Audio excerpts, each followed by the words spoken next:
حضرت تھوڑا سا اس کو صحت کے حوالے سے ہمیں محمدی صاحب نے سمجھایا کہ صحت پہ کیا اثرات ہوتے ہیں.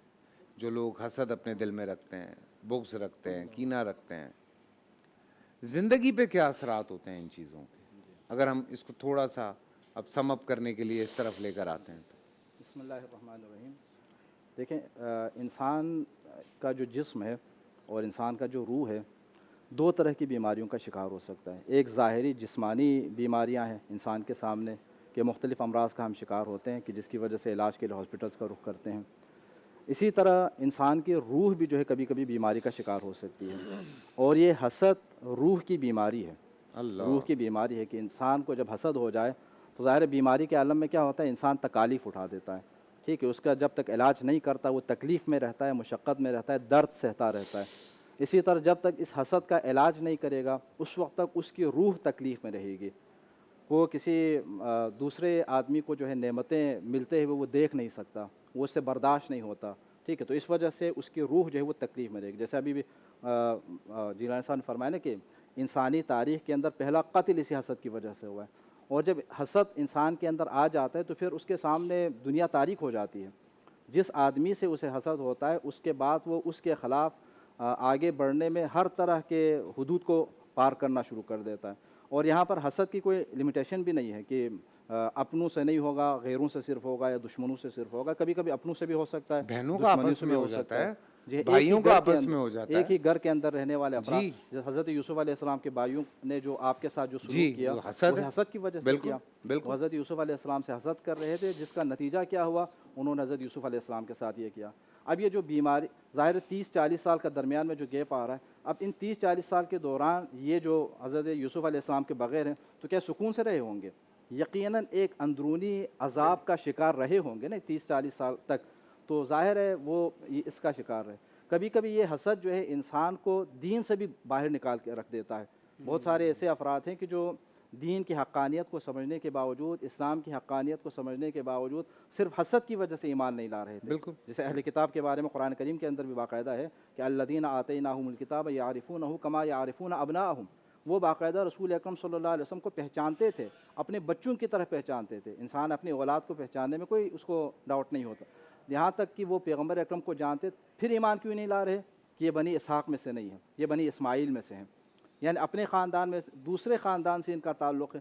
وہ حسب اور نسب کے اس فخر اور مباحات میں اس حد تک چلے جاتے تھے کہ حضرت اسحاق علیہ السلام کی نسل سے آپ کا تعلق نہیں ہے، حضرت اسماعیل علیہ السلام ہم آپ کے اوپر ایمان نہیں لائیں گے. اسی طرح آپ کفار قریش کے بہت سارے افراد کو اگر آپ دیکھیں تو ان کا تذکرہ بھی قرآن کریم کے اندر اللہ رب العزت نے فرمایا ہے.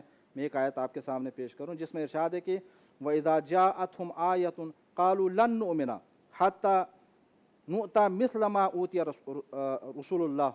ہم ان کے اوپر ایمان نہیں لائیں گے جب تک ایسی چیز ہمارے اوپر بھی نازل نہیں ہو جاتی. یعنی یہ نبی کیوں بنے ہیں؟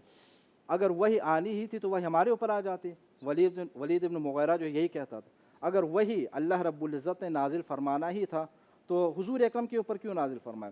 وہی کا حقدار تو میں تھا. یعنی آپ سے حسد کی وجہ سے وہ ایمان نہیں لا رہے. ابو جہل کے حوالے سے ایک واقعہ آپ کے سامنے بیان کر دوں، حیران رہ جائیں گے. ابو جہل ایک دن خانہ کعبہ کا طواف کر رہا تھا اپنے ایک ساتھی کے ساتھ، اخنس بن شریک اس کا نام ملتا ہے روایات کے اندر. تو طواف کرتے کرتے نبی کریم صلی اللہ علیہ وسلم کا تذکرہ آیا تو اس نے قسم کھا کر کہا واللہ لا اعلم انہ لصادق. حضور اکرم کے بارے میں قسم کھائے کہ میں اللہ کی قسم کھاتا ہوں اور مجھے یقین ہے کہ آپ سچے ہیں. ابو جہل نے کہا. ابو جہل نے یہ کہا تو اخنس چلتے چلتے رک گیا اور اس نے کہا کہ تم کیا کہہ رہے ہو؟ تو اس نے دوبارہ یہ جملہ دہرایا واللہ لا اعلم انہ لصادق. علماء کرام یہاں پر تشریف فرمائے اس کے اندر سارے الفاظ تاکید کے ہیں، سارے الفاظ تاکید کے. قسم خود تاکید کے لیے ہے، واللہ لا اعلم علم کا مادہ خود تاکید کے لیے آتا ہے، اس کے اوپر لام دوبارہ تاکید، انا پھر تاکید، صادق کے اوپر لام دوبارہ تاکید. اتنے یقین کے ساتھ اس نے کہا کہ مجھے یقین ہے کہ آپ سچے ہیں. پھر اس نے سوال کیا اگر تمہیں اتنا یقین ہے کہ حضور اکرم سچے ہیں ایمان کیوں نہیں لاتے؟ ایمان لے آؤ. اس کے بعد اس نے جو جملہ کہا وہ پھر اس کے اندرونی بیماری کو ظاہر کر لیتا. اس نے کہا کہ کیا تم یہ چاہتے ہو کہ میں عبداللہ کے یتیم کے اوپر ایمان لاؤں اور قریش کی عورتیں مجھے تانے دینے لگیں؟ اللہ. یعنی جاننے کے باوجود، سمجھنے کے باوجود، حضور اکرم صلی اللہ علیہ وسلم کی حقانیت اور سچائی کا یقین رکھنے کے باوجود ایمان نہیں لا رہا کیونکہ بغض اور حسد کی وجہ سے. کہ نبوت اگر ملنی تھی تو آپ کو کیوں ہے؟ نبی کریم صلی اللہ علیہ وسلم کو نعوذ باللہ یتیم ہونے کا بھی یہ لوگ تانا دیتے تھے. یہ تو اللہ رب العزت کی ایک مصلحت تھی کہ آپ بچپن سے ہی مشقت اور تکالیف برداشت کرتے ہوئے آگے بڑھیں تاکہ بعد میں نبوت کے زمانے میں پیش آنے والی مشکلات کا آپ مقابلہ کر سکیں. لیکن وہ اس کو اس انداز میں لیتے تھے کہ جس کی وجہ سے پیغمبر اکرم کا نعوذ باللہ مقام و مرتبہ کر اور اپنے آپ کو بڑے جلال کے مالک کو سمجھتے تھے تو ایمان نہیں لاتے. تو حسد جو ہے انسان کو اس حد تک جو ہے وہ اسلام سے ایمان سے دور لے جاتا ہے. اور اگر کوئی مومن واقعہ حسد کر لیتا ہے تو ایک روایت بھی جیسے شہریار صاحب نے وہ بیان کی نا کہ رسول اکرم صلی اللہ علیہ وسلم کا فرمان ہے کہ ایاکم والحسد، حسد نہیں کرنا. فإن الحسد یاکل الحسنات کما تاکل النار الحطب. یہ آپ کی نیکیوں کو اس طرح کھا جاتی ہے جس طرح جو ہے آگ لکڑی کو کھا جاتی ہے. بالکل. انسان نیکیاں کر رہا ہے، سارے اعمال انجام دے رہا ہے، لیکن اپنے ساتھی کے ساتھ، اپنے دوست کے ساتھ، اپنے پڑوسی کے ساتھ، اپنے کسی رشتہ دار کے ساتھ، اپنے کسی کولیگ کے ساتھ حسد کرتا ہے اور اس کی ساری نیکیاں جو ہے وہ کیا ہے آگ کی طرح ختم ہوتی چلی جا رہی ہیں. تو حسد ایک ایسی بیماری کی جو انسان کو خود نقصان پہنچاتا ہے، باقی اس کو نہیں. اگر تو اس لیے حدیث مبارکہ کے اندر رسول اکرم صلی اللہ علیہ وسلم نے ارشاد یہ فرمایا ہوا ہے کہ اگر آپ کو کسی سے حسد ہو جائے، جیسے کہ ڈاکٹر صاحب نے فرمایا کبھی کبھی یہ فطرت کے اندر ہو جاتا ہے کہ کچھ ایسی خصوصیات انسان کے اندر پیدا ہوئے، تو اس کے اوپر عمل نہ کریں، یعنی اس کے اوپر کوئی ریئیکشن نہ دکھائیں، بس اس کو اپنے اندر دبا دیں.